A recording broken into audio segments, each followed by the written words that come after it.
Let's proceed, Alam mo, Congressman Pascual. Alam mo, Mayor Alice, ano ang karapatan ng mga foreigner na patakasin ka dito?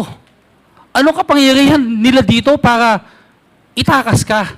Napaka-imposible naman yan na walang local official na kasabwat ng pagtakas mo.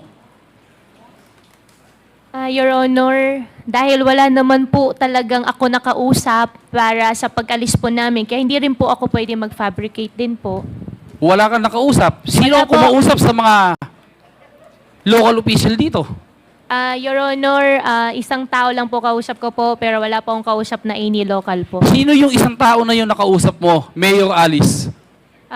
Your Honor, yan po yung sinasabi ko po na ayaw ko pong sabihin po sa public. Foreigner ba yan o Pilipino? Yung kausap ko po, foreigner po.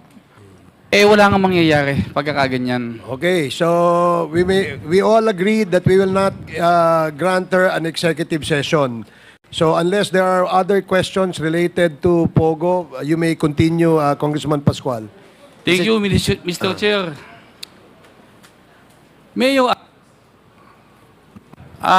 Alice, nung ikaw ay nasa Indonesia na, ano ang plano mo? Tuloy-tuloy ka na ba na magtatago habang buhay kung hindi ka nahuli sa Indonesia? Your Honor, babalik po. Babalik ka. Uulitin ko yung tanong ko sa iyo kanina. Kung hindi mo sinagot yung tanong ko kanina kung sino ang nag-convince sa'yo para umalis, tatanong ko naman sa'yo, sino ang nag-encourage sa'yo para bumalik ng Pilipinas? Your Honor, sarili ko po una at after din po na makuha po si Sheila, nag-isip na rin po ako talaga.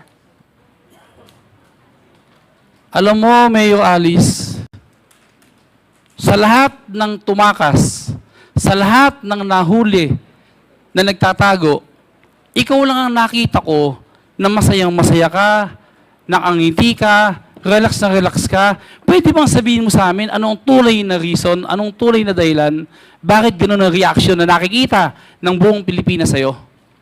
Your Honor, ang masasagot ko po dyan, yan po yung pinaka-love language ko po sa mga pamilya ko, sa mga tao nagmamahal po sa akin, to tell them po na okay po ako. Yun lang po, a jolly person lang po ako. Pero kung sa hirap po, sobrang hirap po yung pinagdaanan po. Please wrap up, Congressman Pascual. Okay.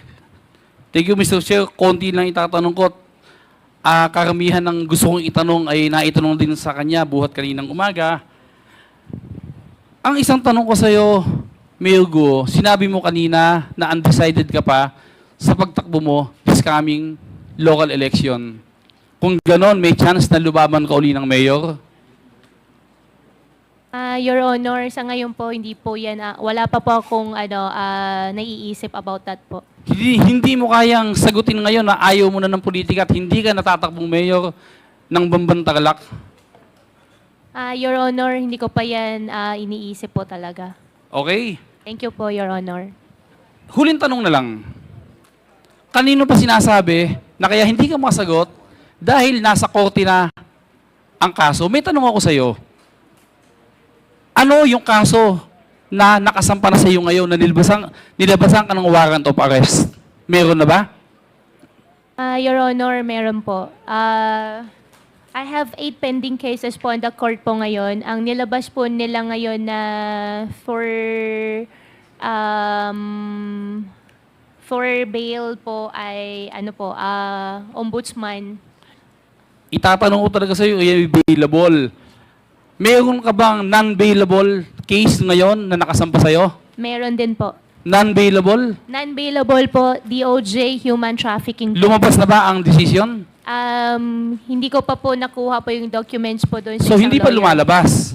Lahat ng kasong nakasampa sa iyo ngayon, Mayor, ay bailable. Tama ako? Ang alam ko po, nasampahan na rin po ako ng human trafficking po. Yes, sinampahan ka, pero wala pang decision doon. Ang tinatanong ko, yung mga nakasampang kaso sa iyo ngayon, bailable lahat, hindi ba? Your Honor, alam ko po, yung sa human trafficking po sa Pasig, may decision na po. Lumabas na ang warrant of arrest? Okay lang po, Your Honor. Non-bailable? Consult ko lang po. Tanong ko lang po sa lawyer. Mr. Chairman, Mr. Chairman, short interjection ng Alice Go, Alice Go, you're not answering the query of the good congressman. At tinatanong niya, yung kaso mo na nakadetain ka. Anong kaso mo? Bailable ba o hindi? Bailable, tama. Yung sa ombudsman po. Available. Ang pangalawang tanong ko sa iyo, bakit hindi kayo nagbe-bail? Bailable pala. Your Honor, hinintayin din po namin yung lumabas po yung isang kaso po. You're not answering the query. Bakit hindi kayo nag-bail?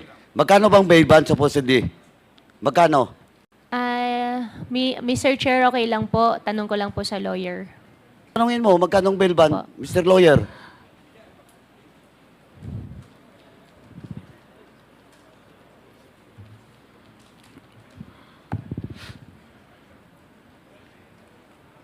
Magkano? Mr. Lawyer, magkano lang? Magkano bail ban? 190 po. Magkano? 190,000. 190. 190? 180,000 po. 180,000? And then you did not bail out? Hindi ka nag-bail? Mr. Chair, may mga ibang mga Mga ano? contempt pa rin daw pong iba, kaya Hindi. Ito. With the indulgence again of... Yes, go ahead, sir. Go ahead. Hindi. Congressman That is Paduano. a deliberate move to you. From you. With your lawyer na hindi kayo nag-bail kasi mas gusto mong nakadetain doon sa PNP Custodial Facility. Kaya hindi kayo nag-bail. Ayun yung totoong kwento doon. Huwag na tayo maglokohan dito. Again, you're lying. Because the real reason why you did bail out because you want to be detained doon sa PNP Custodial Center. Again, you're lying.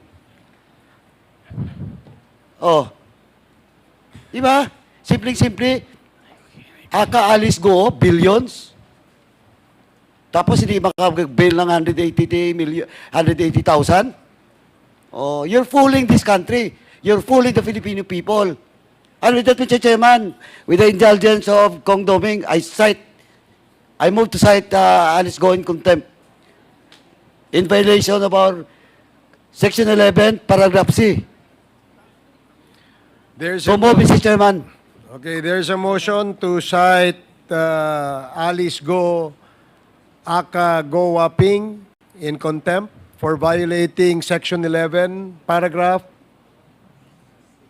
C of the Rules of Procedure governing inquiries in aid of legislation. And this is duly seconded. Are there any objections? Hearing none, the motion is approved. Mr. Chairman. Alice Go, Aka Go Waping is cited in contempt. Mr. Chairman, my second motion will be Alice Go will be detained in the period until the committee report of this investigation will be adopted in the plenary. Question of jurisdiction, because Alice Go is now in the custody of PNP Custodial Center, will be discussed after this hearing, Mr. Chairman. So move, Mr. Chairman. Okay, there is a motion to detain Alice Go in the... Contempt order sa kanya, Mr. Chairman, period of until the committee report of this investigation will be adopted in the plenary of this 19th Congress, Mr. Chairman. And question of jurisdiction or detention of Ms. Alice Go will be discussed in relation to the present custody of Ms. Alice Go after this hearing, Mr. Chairman. Okay, So there is a motion to detain Alice Go, Aka Go Waping, until the committee, the Quad Committee terminates this hearing, and Mr. pending the result of the jurisdiction, the issue of jurisdiction. This is duly seconded. Any objection? Hearing none, the motion is approved. Mr. Chairman, Congressman Dan Fernandez. we'll be asking our Sergeant at Arms to coordinate with the PNP officials who have secured Miss Alice Go to coordinate and to hold her in abeyance while the Quadcom, after the suspension of this hearing, will be meeting up in order to find out the jurisdiction of Ms. Alice Go, whether we will be putting her back on the PNP premises or in the House of Representatives. Yeah, pending the decision as to the jurisdiction Yes. of the detention, the implementation of the detention of Miss Alice Go, the House cited her in contempt until the House Quad Committee completes or terminates its committee hearing on the issue of the illegal pogos. Mr. Chair, And I'm not Mr. done- Chair. I'm not done yet. You're not done Congressman yet? Abante? Yes, I'm not done yet.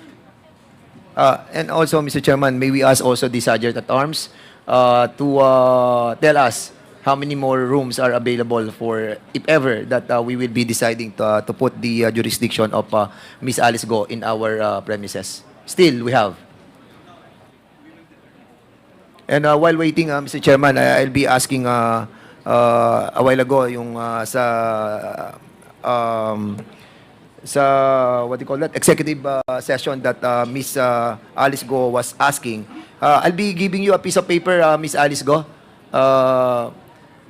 I hope that you will be able to read this and try to tell us in the affirmative or in negative, no? Yung tumulong sa iyo na tao, no, na Chinese, para at least kung wala man tayong executive session, we will be able to know kung sino sana. Ha? Sige, I'll be giving this piece of paper to you. Pakibigay na lang. Tapos sabihin na lang kung yes or no. Sulatan na lang. tapos ka na. Yes, Mr. thank Chair. you. Congressman Abante. Can we just hear perhaps Miss Alice Go would like to say something that can we just hear a statement from her what she would like to tell us this Quadcom. Let us give her a chance. Let us give her a chance, Mr. Chair, for her to give her own statement. A statement on, if I may ask, Your Honor, what statement are we Well, requiring Alice Go to make? whatever she would like to say, and perhaps she would like to reveal something. Perhaps, Mr. Chair, she would like to say na ginamit lang po ako, may gumamit po sa akin, hindi po talaga totoo na ako ay kasama dito. Let's just hear her make that statement, just to give her a chance, Mr. Narinig Chair. mo ba yon, Alice, yung ano yung sinabi ni Congressman Abante? If you want to make a statement, you're given 2 minutes only. Please avail of that 2 minutes. Anong gusto mong sabihin sa committee? Mr. Chair, medyo gulong-gulo po ako ngayon. Okay lang din po na makausap ko po muna yung lawyer ko po. Sige, 10 seconds. Opo.